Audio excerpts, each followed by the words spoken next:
Luke Cage Season 1 finale, you know my steez.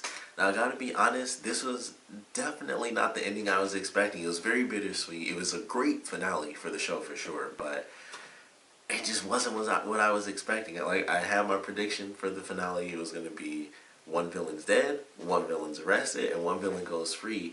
And the two went, both the I guess lesser villains, they both went free, and Diamondback didn't even die. And then they have that ending scene that I didn't even remotely expect, where the doctor, I'm assuming he saw it in the news, where he was like, I gotta track Luke Cage down, and then he's like, oh, someone with the same DNA. This might be profitable for me. So Diamondback is going to make a return. I don't know if it's going to be season 2, because I know they're going to be doing, because it's going to be after Iron Fist and Defenders, it's going to be Heroes for Hire sort of deal. But the way they ended it, like I said, was very bittersweet. It was not at all how I was expecting. I love the opening. We got to see a cool action sequence. And, we get like that cool opening shot where it says, it starts off with back in the day. And I liked that. I thought that was cool. And it showed a moment where Luke, as Carl Lucas and Willis were good. They were together. They were, helping each other. Or, well, Willis was really helping Luke. And, they're doing the boxing thing, and they have it where it's like, Willis talks about how Carl isn't ready and stuff like that. And then when it's, Luke versus Willis, he's like, you're still not ready. And they have the crazy fight, and they're going through and beating each other up, and everybody's surrounding them watching. And here comes Mariah making this little twist because she knew it would work, but she throws out the Carl Lucas thing because everything kind of went to hell. So she throws that out there like, alright, well, let me get rid of this dude, at least in some regard, let me get rid of him. And things just go crazy. We see early on, and I knew how this was going to play out, but we saw it early on, Shade's got Misty's phone, and I was like, I know how this is going to go, unfortunately. And it didn't go as bad as I thought, because initially I did think that he'd somehow use the phone to, track Candace down. But it really sucked. It was like, man, that's so unfortunate, and, that's just the way it ended up being. He tricked her, he got her there, and, he kills her, just boom, and that's it. Just one shot to the head, and she's gone.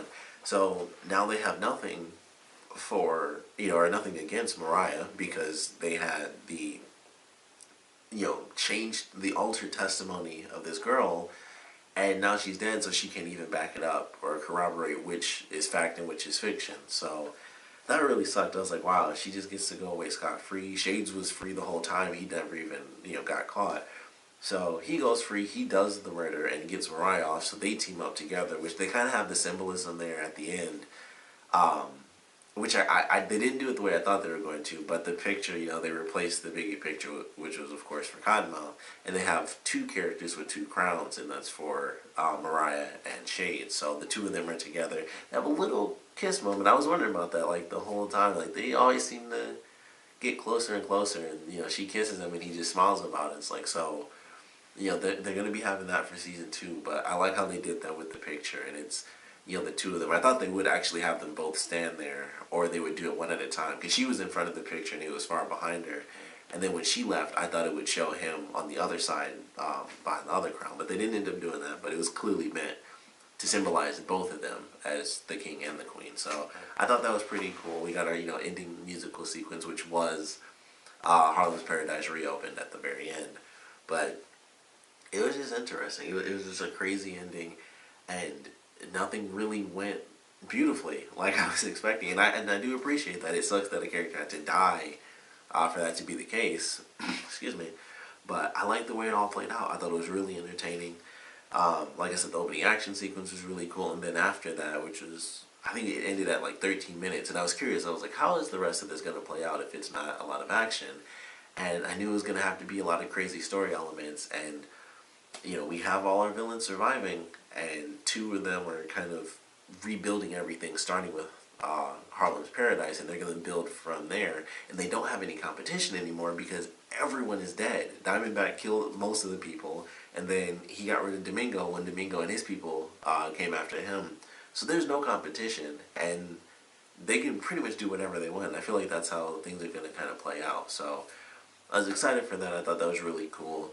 Of course, the doctor finding Diamondback, like, okay, yes, at least half of his DNA is the same as Luke's. So I thought that was interesting. Like that was the most shocking part. I was like they showed Diamondback. I was like okay, and then they show the doctor like that first scene where you see Diamondback in the whole in the bed, and for a quick second you see the doctor kind of turn away, and I was like holy crap! Like my mouth was just open. I was like whoa, I didn't expect that. So that should be crazy for whenever they decide to bring Diamondback back. But I really enjoyed that. I liked the way that they had it where at the end Fish was able to find the folder, because that was the craziest thing about it, is that they mentioned it really early on. Shades is like, I dropped the folder, it's back in there. And I was like, man, all this stuff went down, and if he knew that it was at the barbershop, he could have been like, hey, just check this out and it'll prove to you right now, like that's, and plus they went right past it too, so it's like, man, if he knew, he could have just been like, hey, all you have to do, because they knew he wasn't going to fight back. They even let him walk out behind him, without handcuffs. So he could have just been like, hey, all you have to do is stop here, pick up that thing, and it'll prove it. And it's just like, man, he went right past it because he just had no idea, what happened to it. So of course he'll be getting freed, probably early on in the next season. Depending on how they do this, they might do that before even season 2, because they might do that, because I'm pretty sure the Defenders is going to be there before even Luke Cage season 2. So odds are they probably will do that in between seasons, and it'll be for one of the other shows, either probably not Iron Fist. It might be like early on Defenders, and that also might be how we see like the first 2 characters meet up, which I would assume are going to be Matt and Luke, mostly because of Claire. And they also had a really great reference to like a super easy way to throw it in there, where how she's going to be an Iron Fist, because the little thing when she was looking at the martial arts stuff, I was like, oh, that's the easy in for Iron Fist, because she'll be taking martial arts classes, and boom, here's Danny Rand learning martial arts with her. So either she'll be learning it with him early on and she'll end up being friends before he gets, the crazy mystical powers, or he'll be teaching it towards the end of the first season and she'll be learning from him by the end of the season. So it'll be one or the other, but that was their cool little way of being like, hey, here's the super obvious way of how she's going to end up in Iron Fist. She's taking martial arts classes. So I was like, that's pretty cool. That was a nice, simple little way to do that. So I enjoyed that.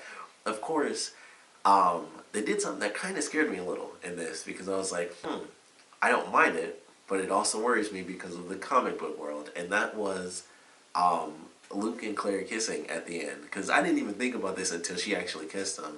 And they kissed, and I was like, alright, so they might actually end up being a couple. And as soon as I thought that, I was like, oh, in the comic books it's supposed to be, Luke and Jessica, so I feel like they could easily break up, but it's comic books, so the first thing I thought was, oh, she's gonna die, and that's how they'll get together. So I hope that's not the case, and that they do not do that, because that would really suck, because I really love Claire as a character, and of course, that's kind of been her really cool role in the whole thing, where she's in every single series, and like I said, they did the martial arts thing, they'd be like, hey, easy in for Iron Fist, so that's already taken care of.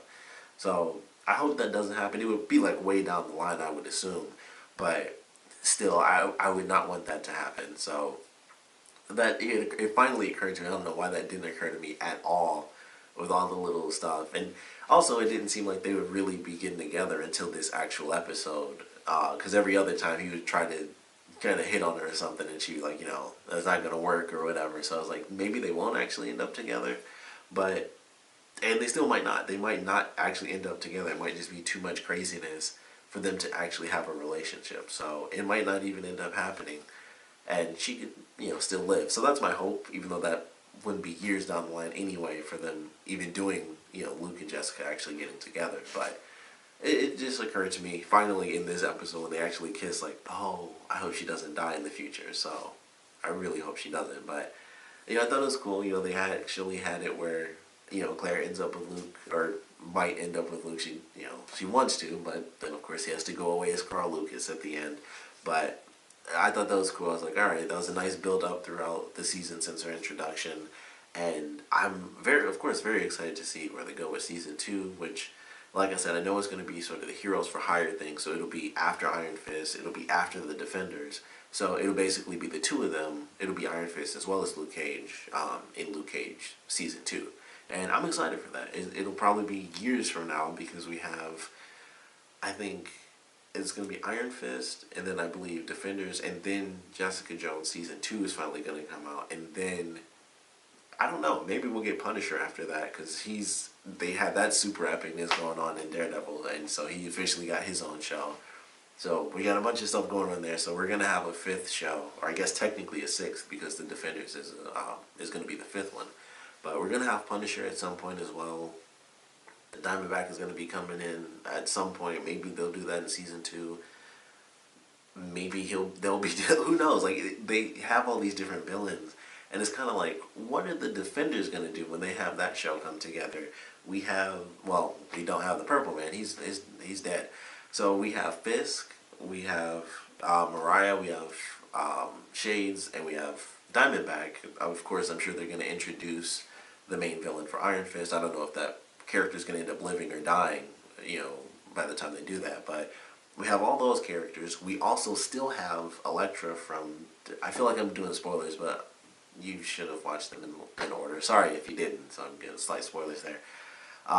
But we also have, stuff going on with the Hand and everything. So that's another huge organization that they could use for the Defenders to fight. And that's probably what they'll do, is the Hand, I think, because it's a bunch of ninjas and stuff. So that would be perfect, because I would love to see a bunch of characters fight a bunch of ninjas. I mean, that's just a personal thing. But I'm excited for, whatever we're getting next. I do believe it's Iron Fist, and then we officially get the Defenders after that. But this is a great season. I really loved it. I loved the music. It introduced me to some new music that I didn't know I'd enjoy. I heard a lot of songs. It's funny because I don't really listen to rap too often, or like at all really. I listen to more like old school hip hop. So it was like I knew the older songs better than I knew all the modern stuff, which I found kind of funny. But it introduced me to some new music. I loved the characters. It had some crazy twists with, villains getting killed off halfway through the season, and then new villains coming in. I was glad Shades made it, because honestly, the dude was just dressed cool the whole freaking season, and I can appreciate that. But I'm excited to see where they take them, and just what they do with that. And of course, Diamondback coming in with official superpowers, just like Luke. So there's a lot to it. And, the way they ended it with Misty, where she felt like crap, like she screwed up, and she got that girl killed. And then, like Priscilla was saying, you got her killed. Like, her dying is your fault. And she wasn't wrong. It was harsh for her to say it, but she was not wrong at all. And she's like, if she was in protective custody, this could have worked. And it didn't, because you didn't trust the system that you're supposed to work for. So I love the way that they ended the season with her back in the club, just like the first episode, where instead of looking, of course, at Cottonmouth, she's looking at the 2 crowns now instead of the 1. So I thought that was great.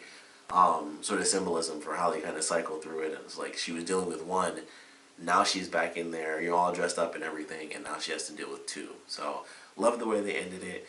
Like I said, fairly bittersweet, because he does this whole Luke Cage thing, and he's the hero and everything, and then it's like, Carl Lucas, you're still a criminal, so let's head down south. So that sucked, but like I said, they got Fish. He has the packet and everything, and I'm sure that'll find its way to Claire and Matt, and then they'll be able to head down south, help him out real fast, like, here you go, and then he's clear. So that should be done fairly quick, I would assume, but really love this season. Of course, want to know what you guys thought about the finale, so please comment below. Let me know your favorite parts, your least favorite parts. And sadly, it's going to be... I have no idea when the next show is supposed to come out. I'm sure it won't be until next year, which always sucks. It's always like 1 a year. But with what we've had so far, this is our 3rd show. We're going into, like I said, Iron Fist and Defenders.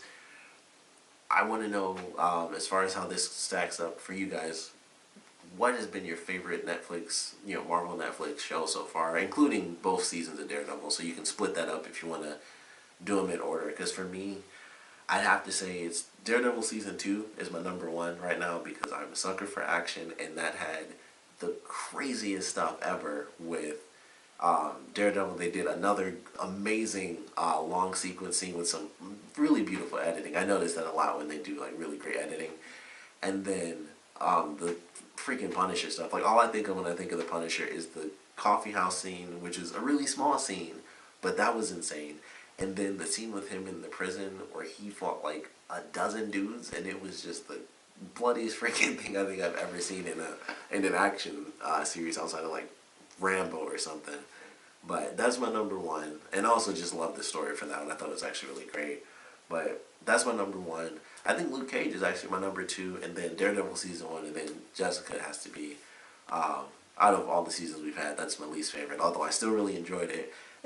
I felt it was way more mystery and way more dialogue than it was for Daredevil and Luke Cage. I feel like they had a better blend of the drama and the talking and the action. And even Luke Cage had way more talking than it did action, but I felt it was even more tense, and maybe that's a part of it. Like, I didn't feel as much tension through Jessica Jones. It was like, we know that Kilgrave isn't going to get near her because that was a part of his whole game, is that he was staying away from her. So it was kind of like, at certain points there wasn't a ton of tension.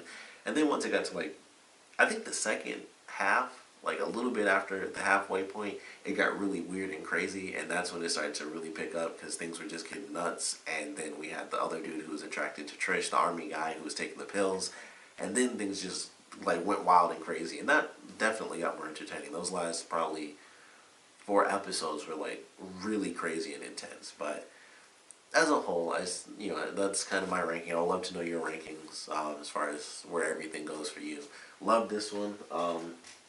Like I said in the beginning, I love that they find a way to just make the tones for each one so incredibly different. None of them feel the same. They all feel like very different shows. We got Daredevil with sort of the martial arts type action. We had Jessica Jones, which was the very, mystery, investigative sort of thing with a lot of, it was very mental. It was a very mental game. And that's why I really loved that show so much, because it just got dark sometimes with Kilgrave, just some of the stuff he did. And then this was, it was half action, but a lot of it was, it was just a lot of people doing a lot of different things, and that I really enjoyed because it was a lot of people going towards the same goal in like a million different ways, and that's what I liked. And then it comes in with Diamondback, and it just got even crazier. So I love how they're all so drastically different from each other, but they all just fit perfectly. We get all our little crossovers, and we had Trish in the one episode where it was at least just voiceover. We had the Towers guy from Daredevil. We also had Turk from Daredevil. So I love all the little crossovers that they're doing and stuff, and other characters we get to see and things like that. But really enjoyed this finale. I'm excited for whatever we end up getting next. I can't wait for the Defenders, for them to just have multiple heroes together. I'm just curious how they're going to do the combat for that, because the stuff they've done with like Daredevil, and I know like Punisher won't have his thing in there, but man, the stuff they do with Daredevil and adding his crazy moves and stuff to Jessica Jones and Luke Cage, who have crazy super strength. Like Luke, of course, he's bulletproof, and Jessica's not, so it's a different sort of style. Like, she actually has super strength. He's just much stronger, which they kind of talked about that in Jessica Jones. But excited for what they do. Thought this was really, really great. Very good. I heard that it was so popular, like crashed Netflix when it like first came out and stuff. But really love this one, and I know it's going to get a lot of support from like the black community because of course it's a black superhero and stuff. But it was really good, and it has some really great messages for the black community and stuff. And of course, me being black, I really like that. There's some really good stuff in here, like the opening to the third episode when the kid puts the gun to his head and the conversation they have. That's a great moment. Like, I love that. And like I said, for the last episode, just the music, that some of the songs that they have, when they really speak on certain issues and they say certain things, I just appreciate that even more. So really loved it for that. Like, it's just a more personal connection, I guess. It's just the simplest way to put it. I had a more personal connection to some of the stuff that was said. Just being black and having a black family, some of the things that I saw was like, yeah, that sounds about right or looks about right.